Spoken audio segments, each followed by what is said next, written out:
क्या आपने कभी सोचा है कि अगर अंग्रेजों ने भारत को कभी कॉलोनाइज ही नहीं किया होता तो आज हमारा देश कैसा होता? क्या हम आज अमेरिका या चीन से आगे होते? क्या भारत पॉवर्टी और करप्शन से दूर एक फ्यूचरिस्टिक और प्रॉस्परस सुपर पावर बन चुका होता? आज हम एक हाइपोथेटिकल जर्नी पर चलेंगे जहां हम जानेंगे कि ब्रिटिश इन्वेजन अगर कभी हुआ ही नहीं होता तो भारत का पास्ट, प्रेजेंट और फ्यूचर कैसा होता। 17वीं सदी के अंत में भारत एक बहुत ही पावरफुल और वेल्थी देश था। उस समय भारत का ग्लोबल जीडीपी में हिस्सा लगभग 23% था। यह एक ऐसा देश था जो न सिर्फ एग्रीकल्चर में बल्कि टेक्सटाइल्स, मेटलर्जी और मैथमेटिक्स जैसे सब्जेक्ट्स में भी टॉप पर था। मुगल शासन के दौरान इंफ्रास्ट्रक्चर और आर्किटेक्चर ने एक नई ऊंचाई छू ली थी। ताजमहल, लाल किला, फतेहपुर सीकरी जैसी वास्तुकला किसी भी मॉडर्न इंजीनियरिंग से कम नहीं थी। बिना इलेक्ट्रिसिटी, बिना मशीन्स के इतनी अद्भुत इमारतें खड़ी करना, ये भारत की स्किल्स और नॉलेज को साबित करता है। उस समय भारत में गुरुकुल बेस्ड एजुकेशन सिस्टम था, जहां लॉजिक, एस्ट्रोनॉमी, मैथमेटिक्स और फिलॉसफी जैसी सब्जेक्ट्स सिखाई जाती थीं। नालंदा और तक्षशिला जैसे विश्वविद्यालयों में इंटरनेशनल स्टूडेंट्स आते थे। चीन, तिब्बत, जापान से स्कॉलर्स भारत में ज्ञान लेने आते थे। एक तरह से देखा जाए तो इंडिया ऑलरेडी एक ग्लोबल नॉलेज हब बन चुका था। अब सोचिए, अगर अंग्रेज कभी भारत में न आते तो इस सिस्टम को शायद और ज्यादा ग्रोथ और रिफाइनमेंट मिलती। हमारी लोकल इंडस्ट्रीज जो उस वक्त दुनिया भर में फेमस थीं, जैसे बनारसी साड़ी, मुरादाबादी पीतल, बंगाल का मलमल, वो सब आज वर्ल्ड ब्रांड्स बन चुकी होती। लेकिन जो सबसे बड़ा फर्क आता वो होता वेल्थ प्रिजर्वेशन। ब्रिटिशर्स ने भारत से जो वेल्थ निकाली, रिसर्चर्स के मुताबिक वो अमाउंट करीब 45 ट्रिलियन डॉलर था, जो कि अभी के समय के अनुसार 3,393 ट्रिलियन डॉलर होता है, जो कि वर्तमान में विश्व की कुल जीडीपी से 30 गुना से भी अधिक है। अगर वो पैसा भारत में ही रहता तो एजुकेशन, हेल्थ, इंफ्रास्ट्रक्चर और टेक्नोलॉजी में इन्वेस्ट होता। भारत शायद 20वीं सदी के शुरुआत तक ही डेवलप्ड नेशन बन चुका होता। फैमिन्स की बात करें तो ब्रिटिश रूल से पहले भारत में फैमिन्स बहुत रेयर थे, क्योंकि इंडियन रूलर्स स्टोरेज सिस्टम्स और इरिगेशन पर जोर देते थे।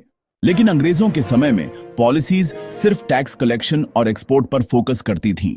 इसी कारण बंगाल फैमिन में 30 लाख लोग मारे गए।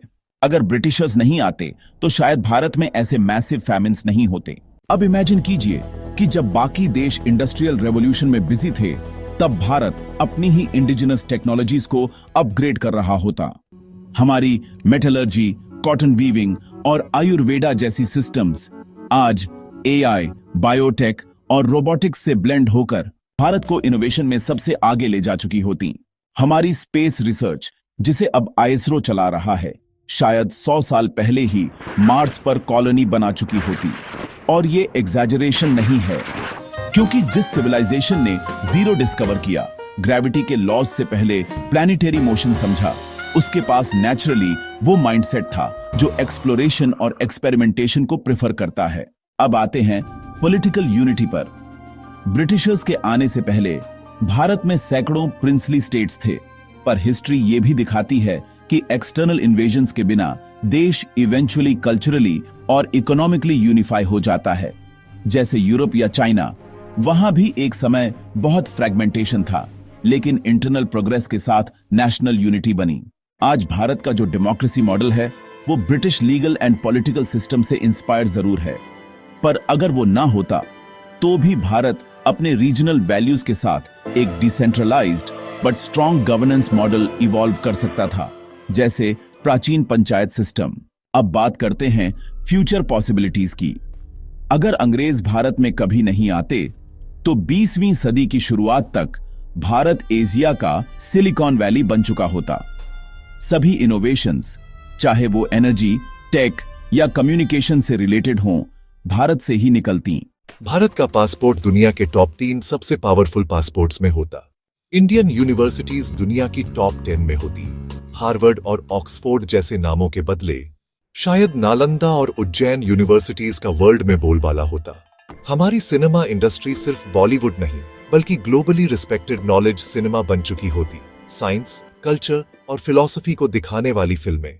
और हाँ, क्रिकेट भी शायद इतना फेमस ना होता, शायद भारत अपना इंडिजिनस गेम जैसे खो खो या कबड्डी वर्ल्ड लेवल पर लेकर गया होता।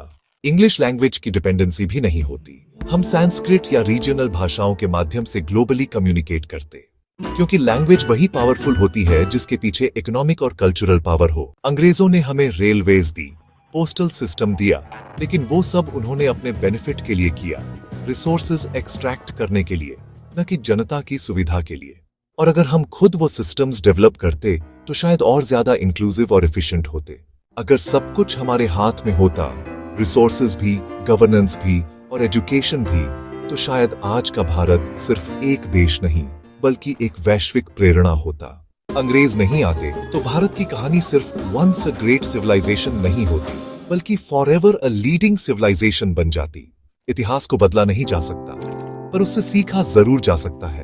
और आज का भारत अगर अपने हेरिटेज, साइंस और वैल्यूज को पहचान ले, तो वो हाइपोथेटिकल फ्यूचर जिसे हमने अभी इमेजिन किया, वो रियल बना सकता है। आपका क्या मानना है? अगर ब्रिटिशर्स कभी भारत नहीं आते तो हम कहां होते?